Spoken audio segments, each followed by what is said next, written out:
Welcome to Grumpy Vegan Grandad.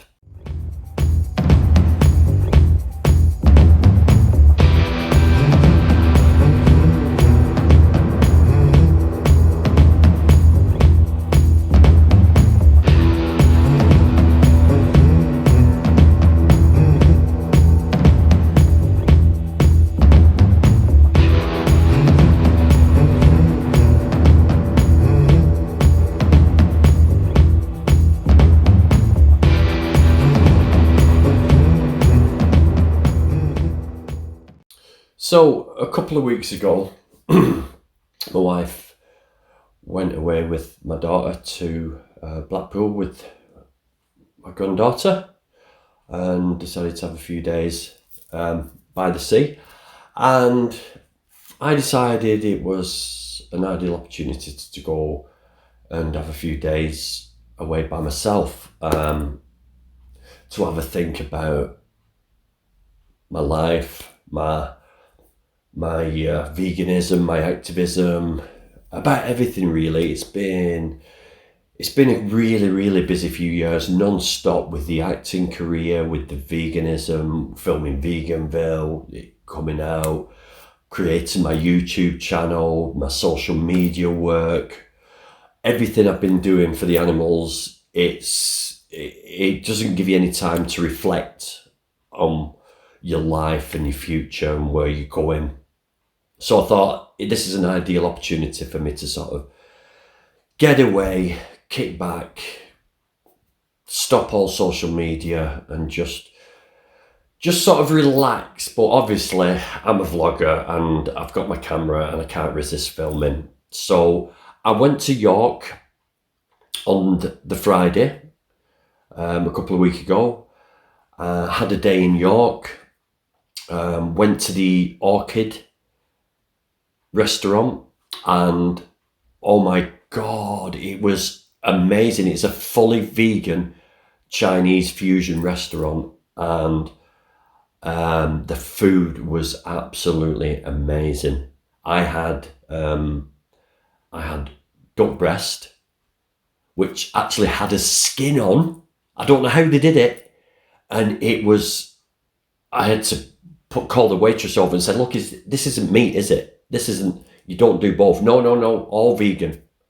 I'm like, mind blown. Honestly, if you go to York, go to the Orchid, yeah, for an evening meal. It is mind blowing. But there's also a lot of other little cafes. I think I counted about 4 or 5 vegan places there that were open on the Saturday. From falafels to kebabs to breakfast, everything. It was great. Really enjoyed York. So I'm going to play the film from York next. And then on the Sunday before I came home, I had a look on the map and I saw that Scarborough was pretty close by. It was only like a 45-minute drive. So I thought, I'll go and catch some sea air. And I did just that. I drove to Scarborough, parked the car up, and I went for a walk around Scarborough. Now, that was a bit of an eye-opener. You'll see why when you hear my explanation, but I will apologise in advance. The wind was epic that day. So there is some parts of it where the wind is really noisy, so I apologise in advance for that. But I get most of my points across. So sit back, grab a coffee, and just enjoy the what is it? The tour guide, the guided tour of York and Scarborough. And please visit yourselves. York is an absolute beautiful city, a beautiful city. Unfortunately, I couldn't go inside the cathedral because you've got to pre-book, and I didn't have time to pre-book it and go. I didn't realise. I should have done my homework before I went, but there we go. It was an impulsive decision to go in the first place. So the York Minster, a bit of footage from outside there, and that's an amazing place as well. So enjoy. So here I am walking through what is called the Shambles, and Shambles is one of the best preserved medieval shopping streets in Europe. although none of the original shop fronts have survived from medieval times, obviously, some properties still have the wooden shelves, and they're reminders of that this used to be like a big meat market. So, but the street was made this narrow by design to keep the meat out of direct sunlight, because you can imagine if the sunlight got to the meat, it'd stink. I bet it stunk anyway.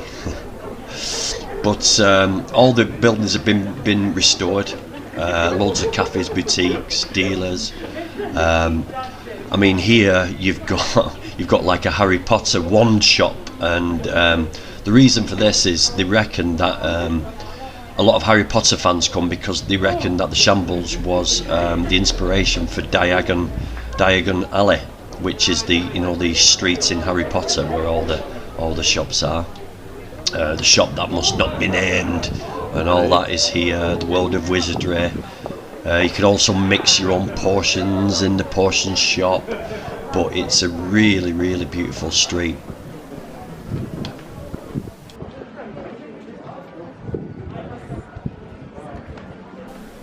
I mean, it's not just this one street. The whole place is like a little network of alleyways and little streets and little squares, and there's all sorts going on. Fast food. There's everything you can think of, but it's all in these really sort of tight knit streets. There is a main shopping area, but the Shambles is just like it's real experience, and you can get a little bit lost in all the streets, but it's really cool.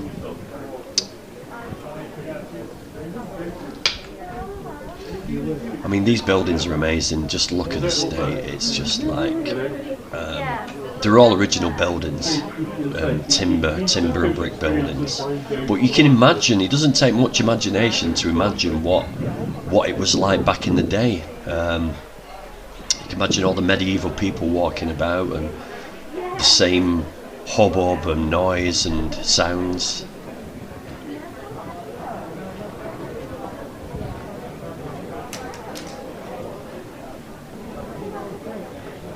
See, there's little bars. It's just so quaint, and you can come any time of year to visit York. It's beautiful any time of year. It's not a tourist season as such. Ooh, bit of fudge going on there. See the Georgian house at the end here. It is a bit of a mix and match, but it is an amazing place to visit.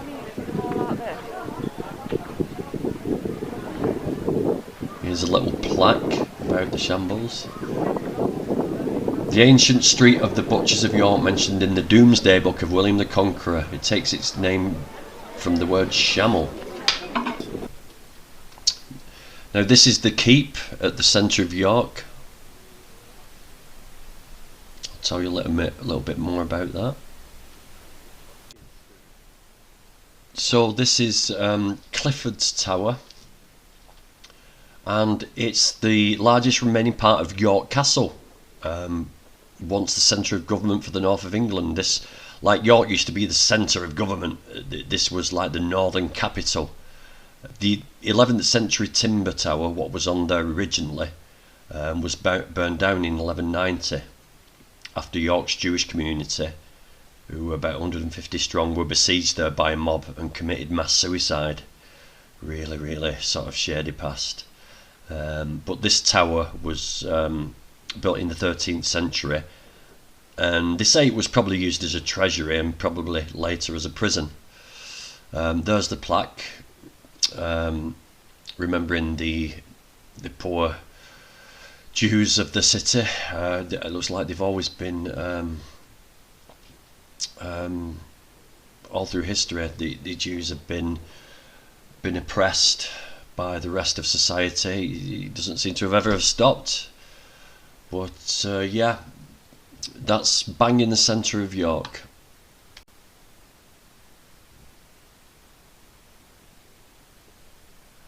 So this is York Minster. Now there was, I mean, York Minster, It's the second largest Gothic cathedral in Northern Europe. It is absolutely stunning, absolutely amazing. I mean, the first recorded church was on this site in, I think it was about 627 AD. I think it was damaged by fire. Then a more permanent one was built in 741 AD. It's got some great history. The Romans, this is a column that they found when they did an excavation, and they reckon that the Romans invaded in 71 AD. There were 5,000 men from the 9th Legion marched from Lincoln and set up camp in York and conquered York, and they set up a fort. They did baths. There's a lot of Roman artifacts been found in York, but it wasn't just the Romans who invaded York. There was also in 866 AD Ivar the Boneless. Oh, that's a name and a half. Ivan the Boneless, who along with King Halfdan renamed the city Jorvik. The Vikings who settled in York were mainly a peaceful bunch, despite what we read about the bloody campaigns. They farmed, they were great craftsmen, artists, engineers, shipbuilders, and for over 100 years York was under Viking rule. But the church, the original church built in 1741, that was damaged by William the Conqueror, no less, who during the campaign of Harrying of the North, where he basically came north to sort us bloody northerners out, damaged the church, and he came here in 1069 to subjugate northern England, basically, and get us all under control. There is talk of a genocide, but they reckon that's just exaggerated, as they do in the past. But they started building the original, the one that stands now, in 1220, and it was finally completed in 1472.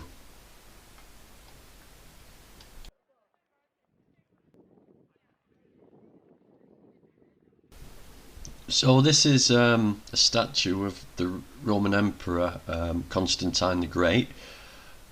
He's been outside this cathedral for over 20 years. He was commissioned by, I think, York, Minster, York Council, and he sort of stopped persecution of Christians. I think he was the first Roman emperor to become Christian, something like that. But yeah, there's a bit of controversy with the recent Black Lives Matter that he supported slavery. So yeah, it's always a topic of controversy, all these ancient figures and what they supported and what they were part of. I mean, obviously the Romans were big with abusing animals in the amphitheatres, so yeah.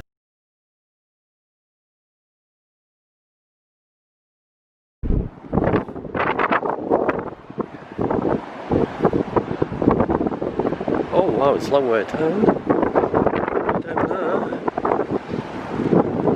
Oh look, I can go on those if I want and have a drive down. I don't think they're working anymore, actually.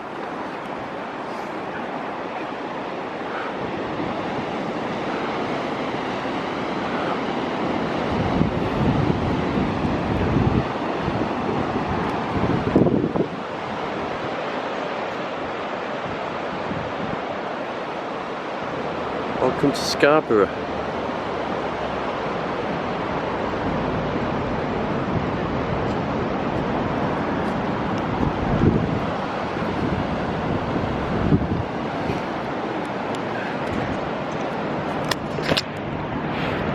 So, decided to get myself sorted out here now. Decided to have a drive up to Scarborough. Have a look around here. I've had a bit of a, oh, I hope that's not for me. I've had a bit of a weekend on my own to try and work things out in my head. Got a lot going on, a lot to think about. about my family, about my friends, about my veganism, about my activism. Let's get you on that side so we've got the beautiful background. About my activism.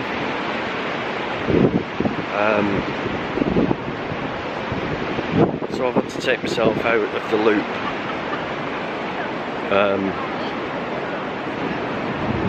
As far as being at home, I mean, my wife's gone away with my granddaughter and my stepdaughter, and I decided to take the opportunity to get away myself and sort of gather my thoughts, because I've had a pretty rough few years as time's gone on. Suffering a lot of depression and downs with the police incident that happened to me quite a few years ago,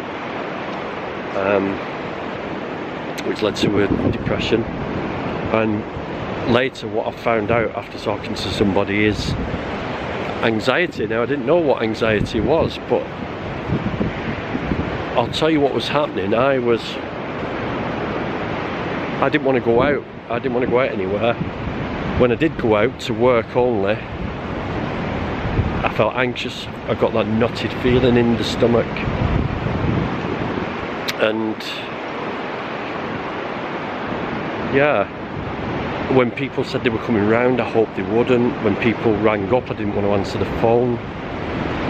And it just started with me just like being miserable. I thought I'd become miserable, but I've later found out that this is anxiety.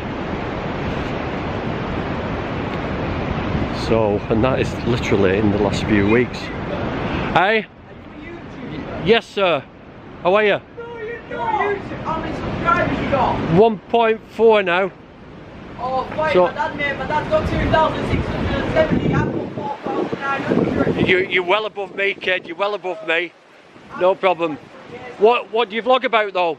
I don't want to. I just play games. Ah, gamer. Veganism. I'm a vegan activist. We're everywhere. We're everywhere and nowhere, baby. Oh wow, look at that. You've got to have balls of steel to be in the water in this weather. It may look warm, but it's fucking freezing. Right, we'll have to get down there. I'll carry on chatting in a little while. Enjoy the views.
So have I disappeared? Oh, I'll get you that side. I think you can see me there now. So yeah, I was talking about before I got really interrupted by a bigger YouTuber than me. I got 4,000. So yeah, I've come away on my own to have a look inwardly at what's going on in my life, what to do in my life.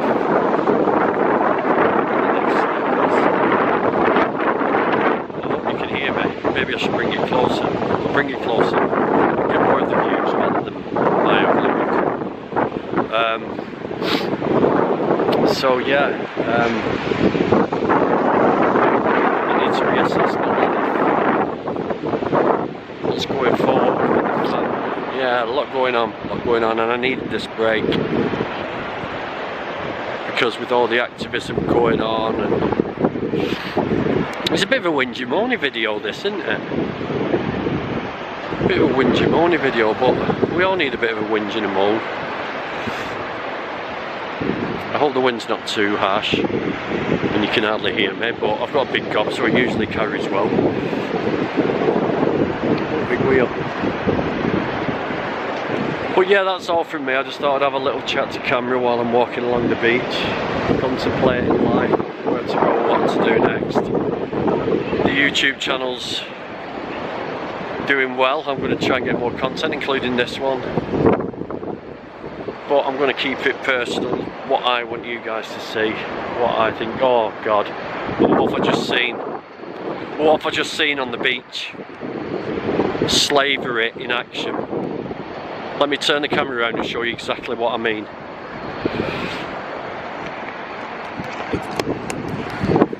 There you go. Slavery in action. Donkeys being abused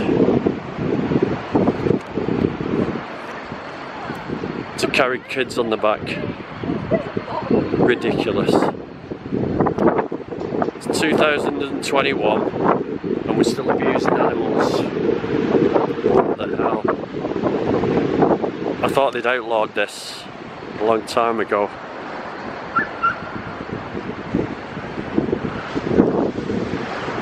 Slavery at its best.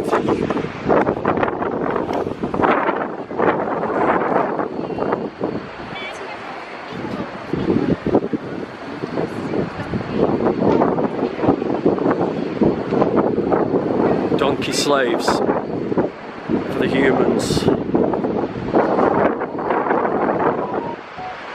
There's my phone dinging off. To shove a kid on the back and travel around with them.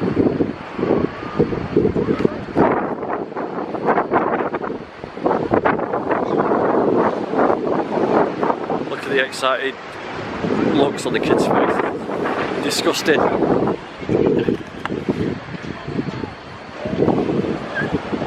Oh, there's some more here, it must be right. It's just ruined me beach walk now. See, you just can't get away from it. This is what I'm talking about. Oh, that's a bit of an extreme close-up. This is what I'm talking about. Just taking stock of your life, and this abuse is everywhere. It's just like everywhere you look. Once your eyes are open, you just can't avoid it. So here we have more symptoms of our lust for animal flesh. Hundreds of, are they lobster nets or something like that? And it's just all about, look at them all, just capturing as many as we can. 2 to 3 trillion a year are entrapped and murdered in this fucking vile industry. The whole place is based on fish, oysters and shellfish and seafood in general. Because it's a fishing town, fishing port, of course it is. So again, we're just walking along now, and this is the what people come for, this scenery. But look at all that gear, look at all that plastic, look at all those ropes. A lot of it gets discarded in the seas, gets broken. Here are the brand new fishing lobster nets. all brand new, ready to go. And this isn't biodegradable. This is all nylon, plastic, and they lose these. They lose them. They break free. Nylon rope. Fuck your straws, man. It's this shit that's fucking killing the oceans.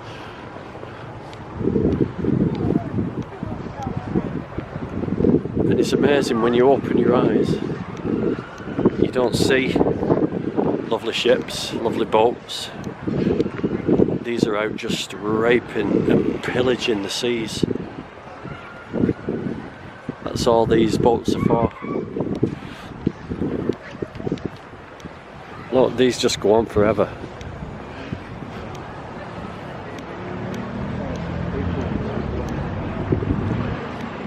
As soon as you open your eyes, as soon as you're awoke, you see the reality of what this is all about.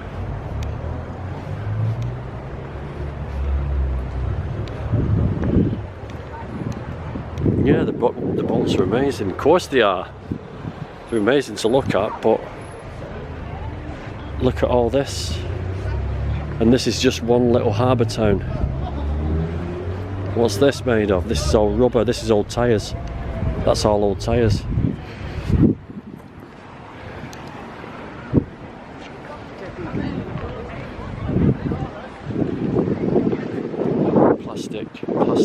Plastic piping.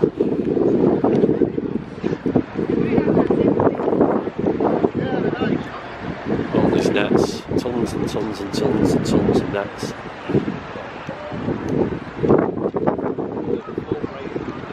Many boats. Yesterday on 3 boats going out on their way.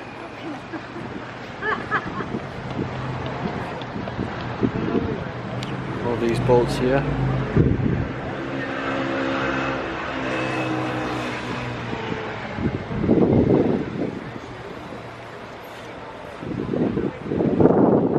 And look down there.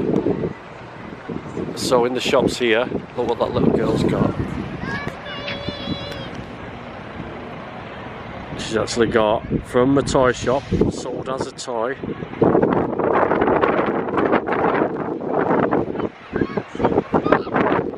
She's catching crabs or little fish, and this is sold as a toy.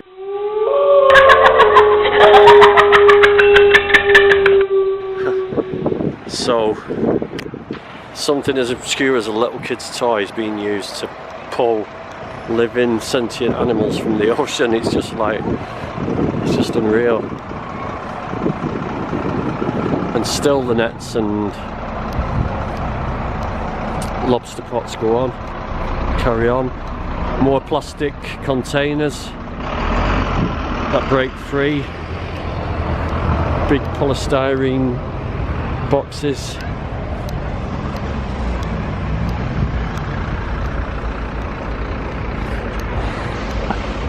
Lobster pots, and man, it just goes on forever. I mean, it is nice to look at, but when you look more deeply, it's just a big industrial operation to rip life out of the oceans. That's all it is. That's all we're looking at right now, unfortunately. Look, this is plastic. Look at this. Plastic drums, plastic containers. They're just using anything and everything. More people line fishing with the toys. The buckets with pictures of crabs on the side. All fun. Yeah, let's rip some fucking life out the ocean for fun. And then what do we do with it? What do we do with it then? After we've hooked it, put a barbed hook into its body, what do we do then? Throw it back in, injured. Fucking great. Nice industry. Nice toys. We love them.